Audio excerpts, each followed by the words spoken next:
Assalamualaikum warahmatullahi wabarakatuh. Kami dari kelompok 3 ingin menjelaskan tentang materi yang telah kami buat, yaitu yang berjudul Hak dan Kewajiban Warga Negara dan juga Geopolitik Indonesia. Adapun dosen pembimbing dari mata kuliah ini adalah Ibu Siti Sarah, SH, MH. Dan adapun anggota dari kelompok ini yang berjumlah 9 orang yang masing-masing bernama M. Alif Ardiansyah, Vina Cindy Lause, Muhammad Darul Mutakin, Muhammad Rizal, Indah Lestari, Vera Rahmi, Tia Noviani, Nur Kamilia, dan juga Anissa. Dan untuk selanjutnya akan dijelaskan oleh teman saya. Hak dan kewajiban warga negara. Pengertian hak dan kewajiban warga negara. Hak adalah segala sesuatu yang pantas dan mutlak untuk didapatkan oleh individu sebagai anggota warga negara sejak masih berada dalam kandungan. Hak pada umumnya didapat dengan cara diperjuangkan melalui pertanggungjawaban atas kewajiban. Kewajiban adalah segala sesuatu yang dianggap sebagai suatu keharusan atau kewajiban untuk dilaksanakan oleh individu sebagai anggota kewarganegaraan guna mendapatkan hak yang pantas untuk didapat. Kewajiban pada umumnya mengarah pada sesuatu keharusan atau kewajiban bagi individu dalam melaksanakan peran sebagai anggota warga negara guna mendapat pengakuan akan hak yang sesuai dengan pelaksanaan kewajiban tersebut. Asas kewarganegaraan. Adapun untuk menentukan siapa-siapa yang wajib menjadi warga negara digunakan dua kriterium, yaitu kriterium kelahiran dan naturalisasi suatu pewarganegaraan. Unsur persoalan kewarganegaraan Undang-Undang Nomor 12 Tahun 2006. Dalam undang-undang ini yang dimaksud warga negara Indonesia adalah setiap orang yang berdasarkan peraturan perundang-undang dan atau berdasarkan perjanjian pemerintah Republik Indonesia dengan negara lain sebelum undang-undang ini berlaku sudah menjadi warga negara Indonesia. Anak yang lahir dari perkawinan yang sah dari seorang ayah dan ibu warga negara Indonesia. Anak yang lahir dari perkawinan yang sah dari seorang ayah warga negara Indonesia dan ibu warga negara asing. Anak yang lahir dari perkawinan yang sah dari seorang ayah warga negara asing dan ibu warga negara Indonesia.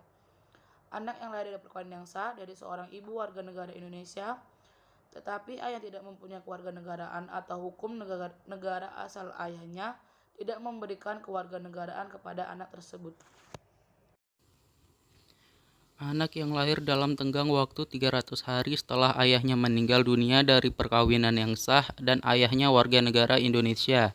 Anak yang lahir di luar perkawinan yang sah dari seorang ibu warga negara Indonesia.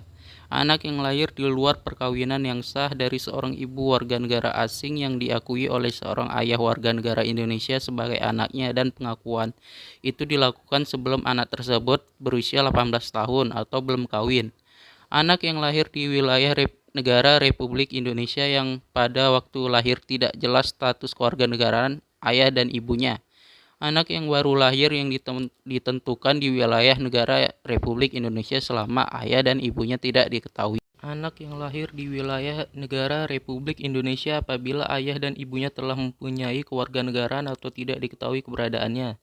Anak yang dilahirkan di luar wilayah negara Republik Indonesia dari seorang ayah dan ibu warga negara Indonesia yang karena ketentuan dari negara tempat anak tersebut dilahirkan memberikan kewarganegaraan kepada anak yang bersangkutan.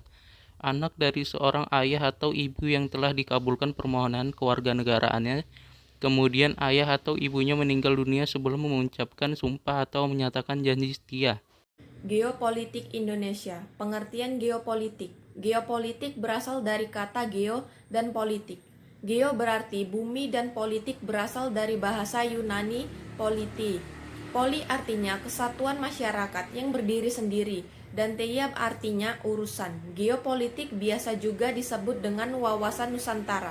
Geopolitik diartikan sebagai sistem politik atau peraturan-peraturan dalam wujud kebijaksanaan dan strategi nasional yang didorong oleh aspirasi nasional geografik, kepentingan yang menitik beratkan pada pertimbangan geografik, wilayah atau teritorial dalam arti luas. Suatu negara yang apabila dilaksanakan dan berhasil akan berdampak langsung atau tidak langsung kepada sistem politik suatu negara. Teori geopolitik. Teori geopolitik Federic Razel. Federic Razel berpendapat bahwa negara diibaratkan sebagai organisme yang hidup. Pertumbuhan negara mirip dengan pertumbuhan organisme yang membutuhkan ruang hidup. Teori ini populer sebagai teori organisme atau teori biologis. Teori geopolitik yang kedua yaitu Rudolf Gehlen. Menurut Rudolf Gehlen, negara merupakan kesatuan dan sistem politik yang menyeluruh sebagai organisme yang hidup dan bersifat intelektual. Negara wajib dan harus mampu mempertahankan dan mengembangkan dirinya. Yang ketiga, teori geopolitik Karl Haushofer. Melanjutkan pandangan Razel dan Gehlen, Karl Haushofer mengungkapkan bahwa jika jumlah penduduk suatu wilayah negara semakin banyak, sehingga luas wilayah tidak dapat menampung lagi, maka negara tersebut harus berupaya memperluas wilayahnya sebagai ruang hidup bagi warga negara.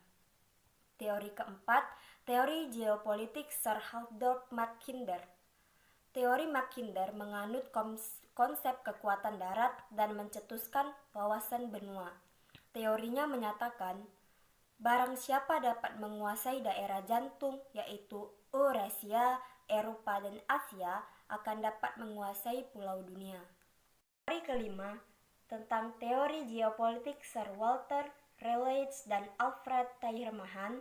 Pokok teori kedua ahli tersebut menganut konsep kekuatan maritim dan mencetuskan wawasan bahari, yaitu kekuatan di lautan. Teorinya menyatakan, barang siapa yang menguasai lautan akan menguasai perdagangan.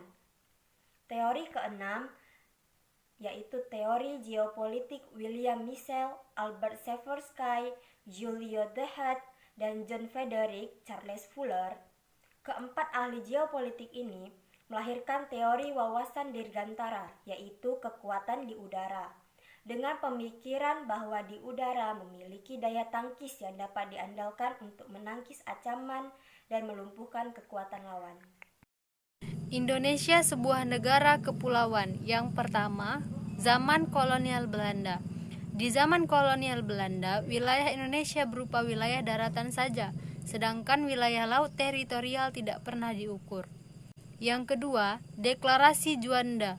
Sebagai sebuah wilayah yang berdaulat, pemerintah Indonesia menyadari bahwa ketentuan Ordinansi 1939 tidak sesuai dengan kepentingan bangsa Indonesia. Yang ketiga, landasan kontinen dan ZAA pada tanggal 17 Februari 1969. Pemerintah Indonesia mengeluarkan deklarasi tentang landasan kontinen. Deklarasi tersebut dikukuhkan dengan Undang-Undang Nomor 1 Tahun 1973 tentang landasan kontinen Indonesia. Terima kasih pada teman-teman saya yang sudah menjelaskan materi ini, dan untuk teman-teman sekalian yang belum mengerti dipersilakan untuk bertanya. Terima kasih.